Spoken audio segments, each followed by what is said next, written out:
Well, it's getting close to Christmas and I'm going to be out of town for a while, so it may be a while before I make my next video. Anyway, so I was thinking of a couple ideas that were coming across my mind. And I want you to know the next few, at least, videos are going to be on the topic of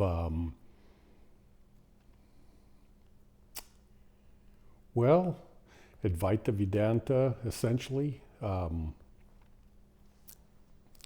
Advaita is another opposition that is under the same topic.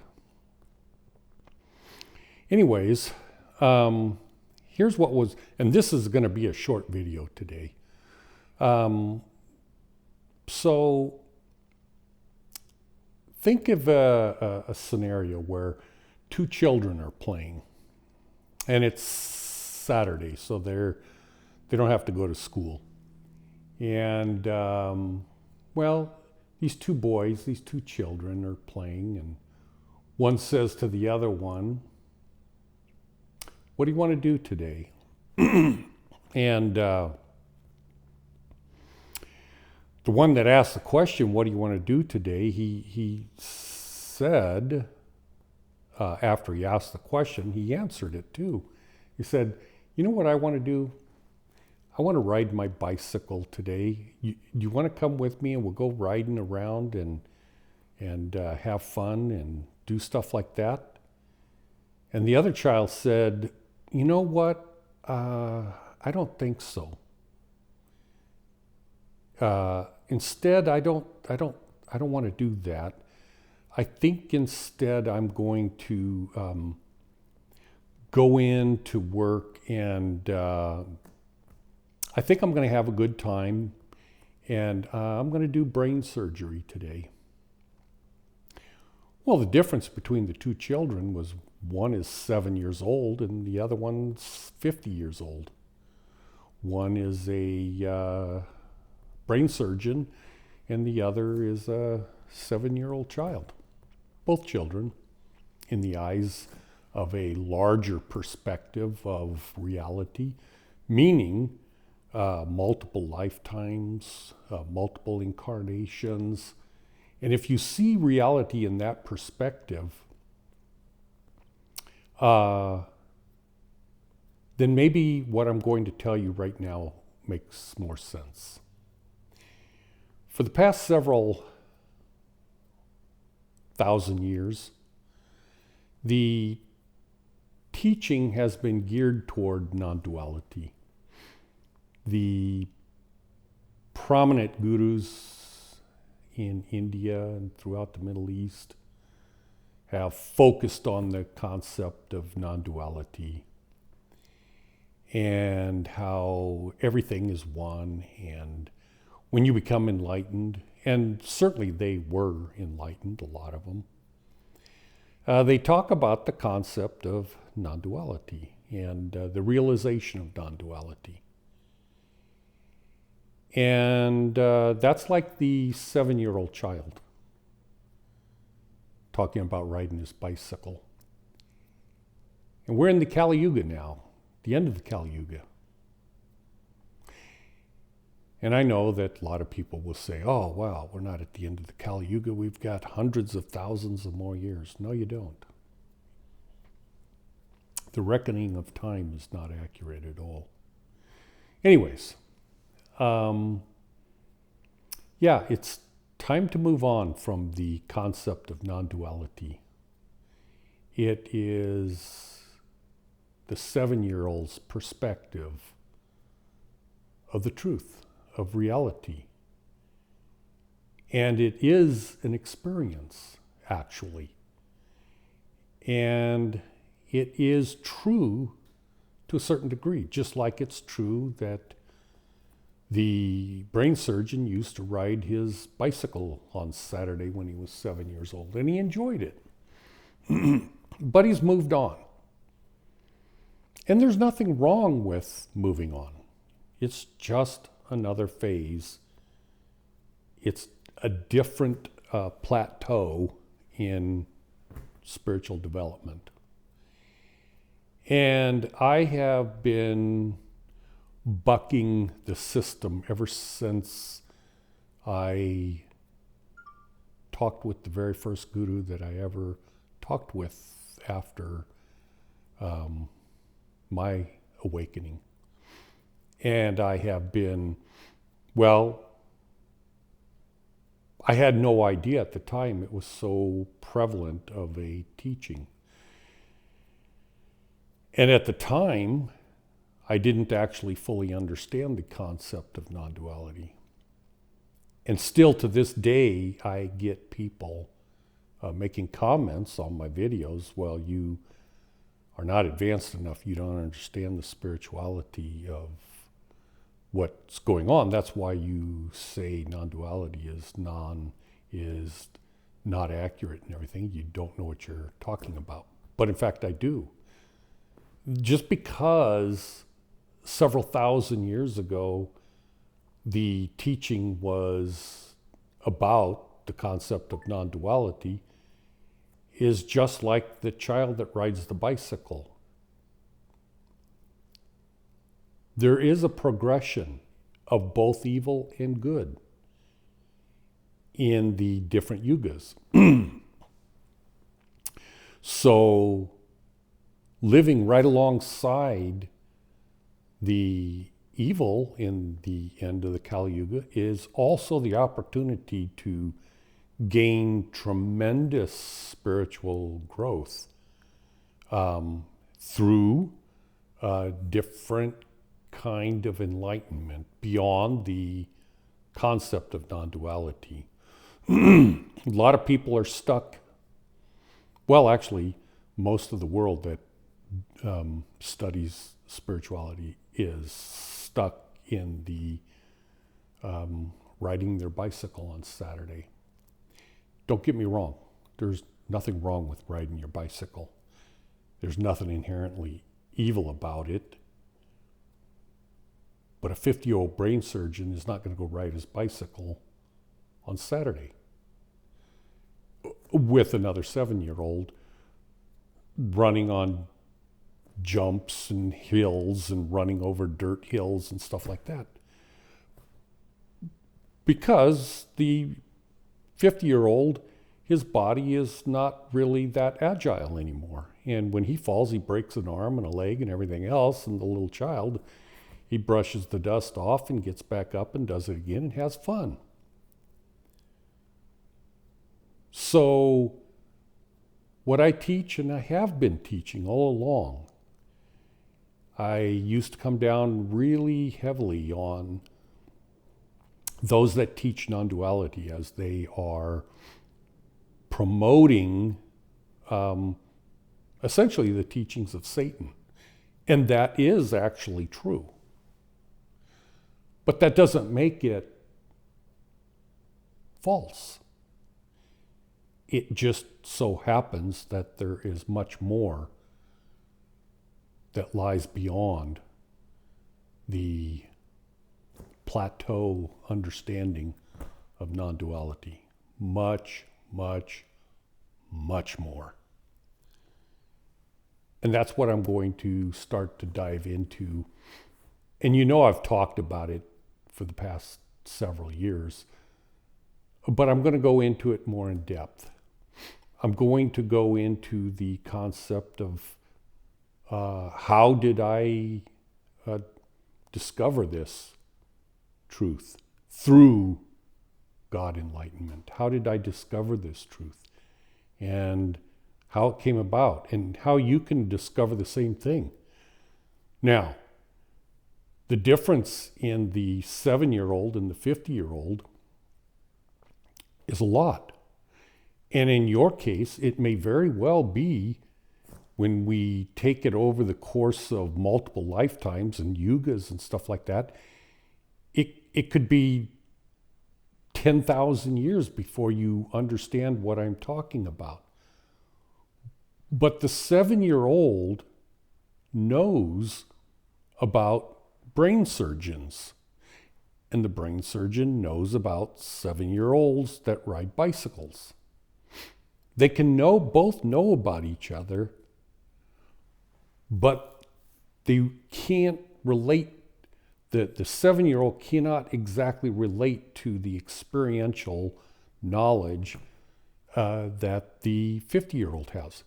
Now, that does not make the brain surgeon better, smarter than the 7-year-old, because the 7-year-old might very well, when he's 50, be much more advanced beyond what the 50-year-old is, because another 43 years down the road, science and technology advances. And so if the 7-year-old decides, well, I think I'll be a brain surgeon when I'm an adult. And so when he's 50 years old, he'll have higher technology, higher training, et cetera, et cetera. He will exceed the knowledge that the brain surgeon was when he was a child. So I'm not patting myself on the back and going, I'm just great. I am so smart. I'm enlightened and you're not. I'm not doing that. If it comes across as that way, that's in you, not me. You're the one that is trying to put that on my shoulders. It isn't there. I'm not better than you, not in the least degree. In fact, most people I communicate with, I think that, wow, I would be honored to be their friend, regardless of, they just seem to be a wonderful person, advanced beyond me in many ways. So, yeah, those that think that I am acting like I'm better, that's in your mind. That's not in my mind. I don't think that. I have never thought that. But I am like the surgeon, and you're like the 7-year-old. And I know this to be true because God has revealed it to me. But I'm offering it because you're going to learn this stuff as time goes by. It would be wonderful if I could share this and you would understand it in this particular lifetime. But if it takes another several thousand years for you, that's fine too. Because in the perspective of reality, 10,000 years is a drop in the bucket. It's nothing. Sorry for my phone dinging. Anyways, so that's the short video for today. I think I'm going to try another thing too. And that is, I make my videos on like a Monday, Tuesday, or Wednesday. Typically, that's when I do it. I could do it any day of the week, but those are the days that I have a little more free time to do them. But I think what I'm going to do is create the videos, and then I'm going to delay the post. So if you see the date on it as of today, which is like Wednesday, whatever the today is, I don't even know, the 18th or 17th or I don't even know what today is. Anyways, but it is Wednesday. But I don't think I'm going to post it until Friday afternoon, Pacific time. And I think it's just going to be a routine from now on. And if that works for you, then wonderful. Because sometimes I come up with different ideas during the week, and I might just add a little more to it, or maybe I'll just change it and swap something else out. I don't know. It's dynamic as time goes by. Also, I wanted to let you know that I already said that I'm going to be talking about this concept over the next several videos. And I want you to know that I have the experience of going through the enlightenment process, and it is very, very, very, very boy, what are my words I'm looking for? It intensely alters the way you see reality. It alters your life in such a way that you almost can't interact with the world, and in varying degrees. Personally, I think I was able to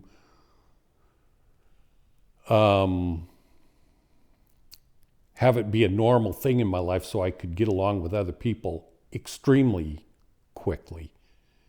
But even at extremely quickly, it took me a couple of years before I was able to not just kind of like being like just aloof, or what's the word I'm looking for? Just kind of disconnected from this physical world.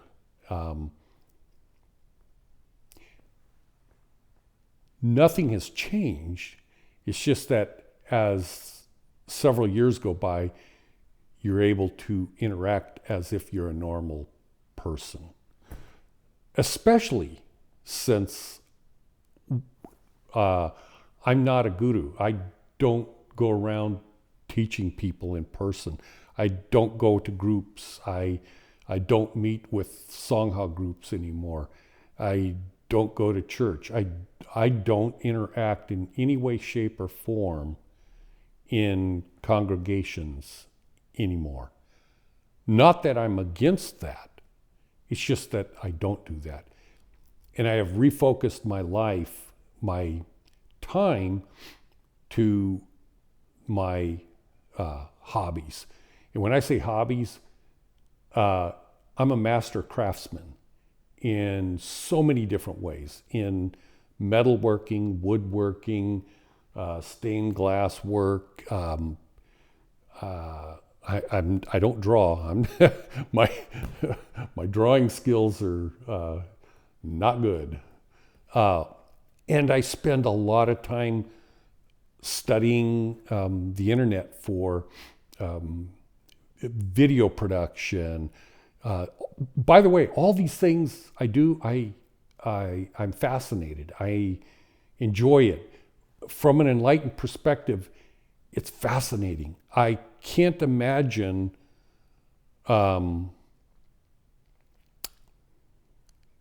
being sequestered in a lifestyle where you spend your life in an ashram, sort of self-locked away, doing nothing but spiritual worship and stuff like that. I can't imagine. Because I see God in everything, it's like the Zen rock garden where you rake it every day or you do this. Everything I do is interaction with God. The woodwork that I do, so the art that I produce, everything is a joy, and I find myself learning more and more and more higher skills in what I do.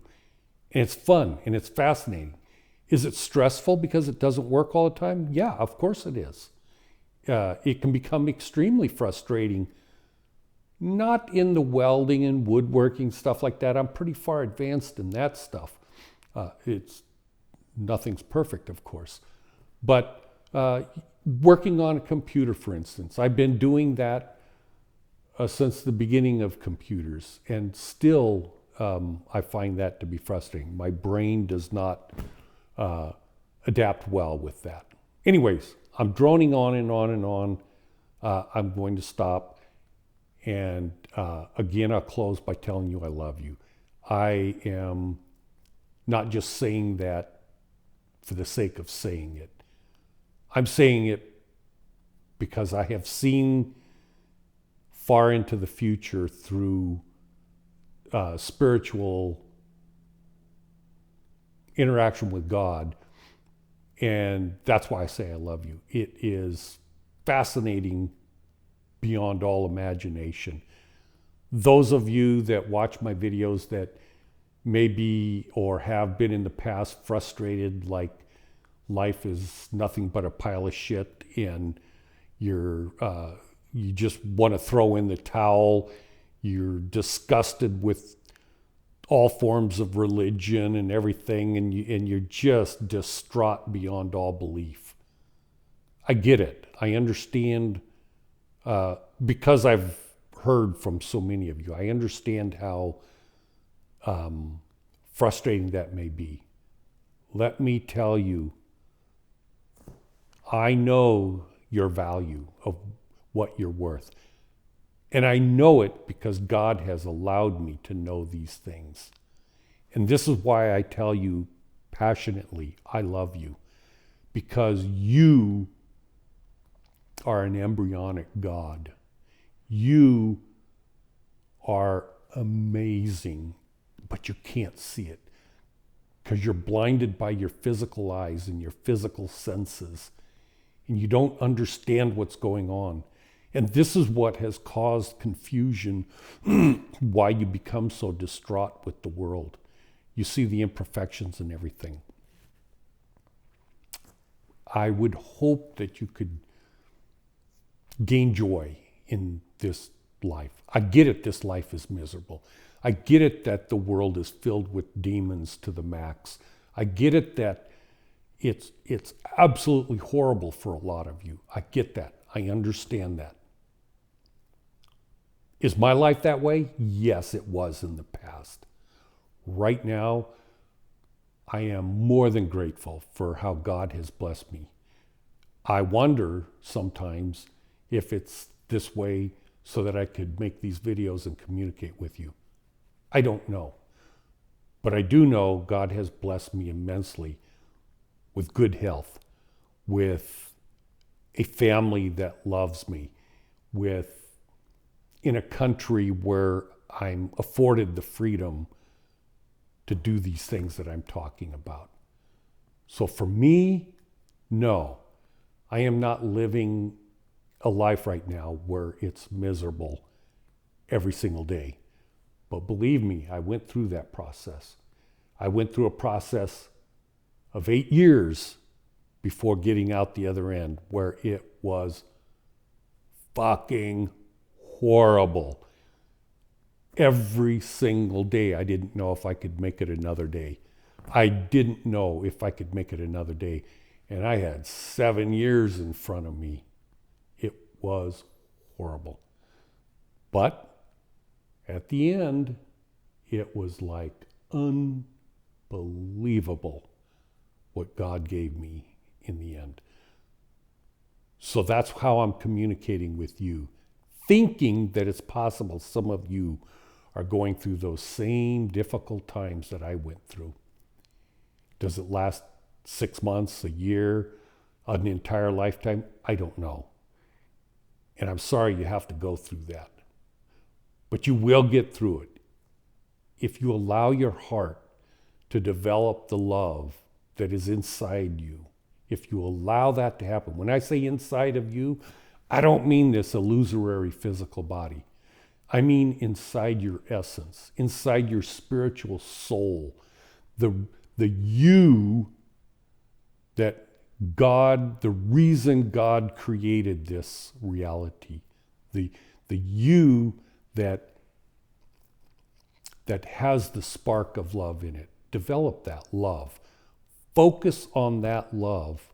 And if you can direct that toward the creator of all realities through faith, that's the correct direction to go. Anyways, in closing, I love you, and I will talk to you maybe another time before the end of this year. We'll see what happens. I love you. I'll talk to you later. Bye.